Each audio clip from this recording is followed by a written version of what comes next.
जैसे engineering mechanics में क्या यूनिट फर्स्ट कंप्लीट हो गया, एक्सपेरिमेंट जो हम कराएंगे उसमें आपको इंजीनियरिंग मैकेनिक्स में यूनिट फर्स्ट में अभी कौन सा टॉपिक पढ़ना है? टॉपिक क्या सब पढ़ना है? यूनिट फर्स्ट खत्म हो गया, इक्विलिब्रियम मेथड पढ़ना है। इक्विलिब्रियम ड्राइवर होता ट्रक पे गल छे सिग्मा एफ वो नहीं छो वो अच्छा चला गोस्वामी बगल के हमर पड़ोसी है वह चलावे छे नहीं छे हमें तो अखन कॉलेज से निकलतिया तो कनी करियो देती हम तो कॉलेज में छी छोड़ दे ककरो से करवा ला सिग्मा का मतलब सम एफ का मतलब फोर्स, एक्स का मतलब एक्सिस। तो एक्स एक्सिस पे जितने फोर्स लगता है वो सारे फोर्स के कॉम्बिनेशन यानी सम को सिग्मा एफ एक्स बोलते हैं। यदि वो बराबर 0 हो जाएगा तो बॉडी रेस्ट की कंडीशन में रहता है।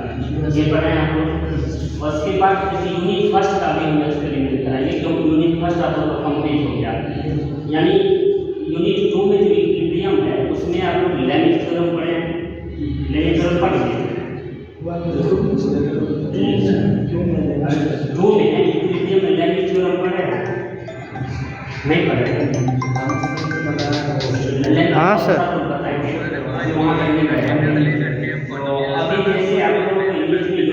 हाँ सर हम कर रहे हैं, लैब हो रहा है मतलब वीडियो ही बना लेते हैं।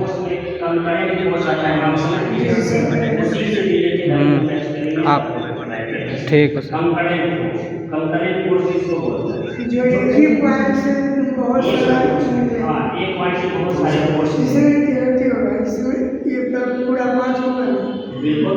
एक पॉइंट है जैसे एक पेन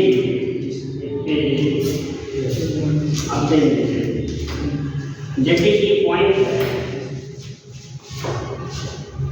ये पॉइंट है, इस पॉइंट में फोर्स मान लीजिए F1, F2, F3, F4, F5 ठीक है। मान लीजिए सब कुछ डिफरेंस एंगल होगा θ1 जैसे यहाँ से θ3, θ2, यहाँ से θ3।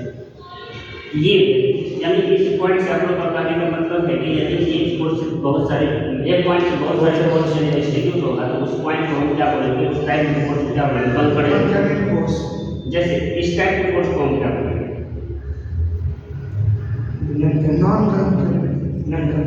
ये भी एक ही पॉइंट पर है।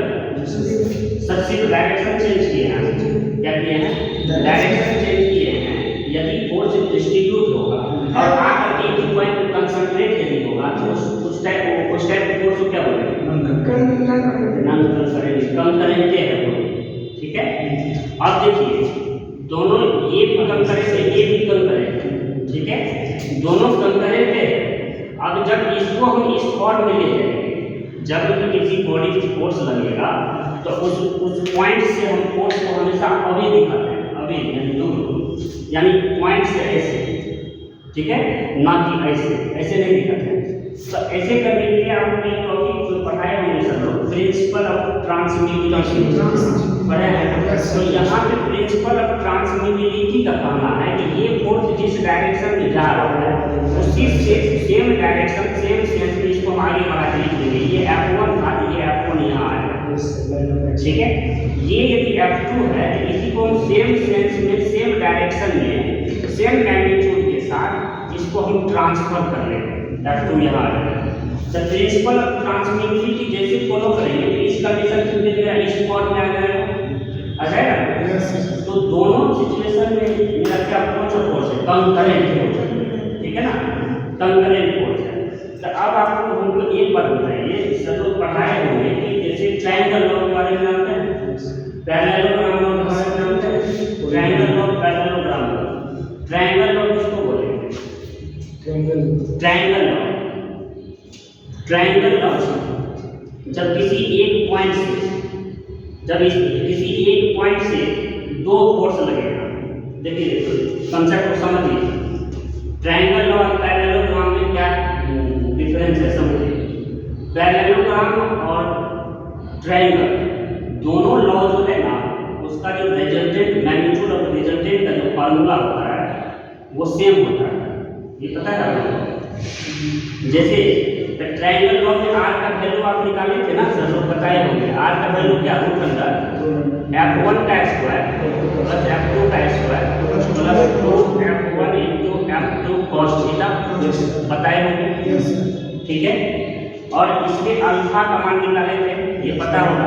अल्फा का मान क्या होता है, tan इनवर्स क्या होता है, f2 sin थीटा बटे f1 f2 cos थीटा, ये होता है, ये पता है आप लोग को।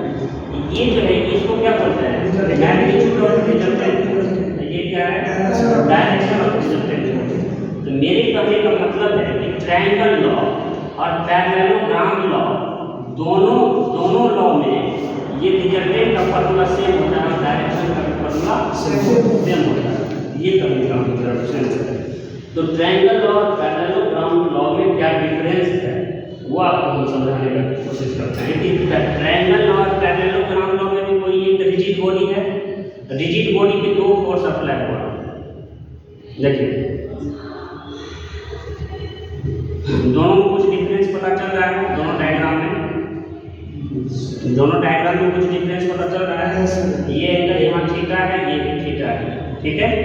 अब देखिए इसी का जो रिजल्टेंट का जो फार्मूला निकालते हैं, इस सिचुएशन में निकालेंगे तो यही आएगा, इसमें भी निकालेंगे तो यही दोनों आएगा, ठीक है। तो ये एक है ट्रायंगल और एक है पैरेललोग्राम है, इसको बोलते हैं पैरेललोग्राम लॉ, इसको बोलते हैं ट्रायंगल लॉ। जब किसी रिजिड बॉडी पे दो फोर्स अप्लाई होगा और अलग अलग जगह से होगा, देखिए ध्यान से, जब किसी रिजिड बॉडी पे दो फोर्स अप्लाई होगा और अलग अलग जगह से अप्लाई होगा, उस सिचुएशन में हम उसको क्या बोलेंगे, ट्रायंगल लॉ का यूज करेंगे। अब पैरेललोग्राम लॉ किसको बोलेंगे, रिजिड बॉडी पे एक ही पॉइंट से दो फोर्स अप्लाई होगा, उसको हम क्या बोलेंगे, पैरेललोग्राम लॉ बोलेंगे। ट्रायंगल और पैरेललोग्राम लॉ समझ में आए, दोनों में बस इतना ही डिफरेंस है। इसका पूछता है एग्जाम, ठीक है ना, ये पूछता है कि ये टॉपिक है, तो यदि ये दोनों आप आराम से बना के भी लिख सकते हैं कि बस एक पॉइंट से दो फोर्स अप्लाई होगा पैरेललोग्राम पर। इसका डायग्राम बना के आप इसका डेरिवेशन करके लिए मैग्नीट्यूड ऑफ रिजल्टेंट फोर्स का फार्मूला प्रूव कर सकते हैं। इसको प्रूव करने आता है आप लोग को, सर दबाए होंगे उसको अच्छा देख लीजिएगा। और ये इसको जैसे प्रूव कीजिएगा डायग्राम बना के, ये फार्मूला आपको मिलेगा और ये भी मिलेगा, ठीक है ना। दोनों सिचुएशन में इसमें भी कर सकते हैं, इसमें भी कर सकते हैं, दोनों में यही आएगा, ठीक है। Triangle law parallelogram law video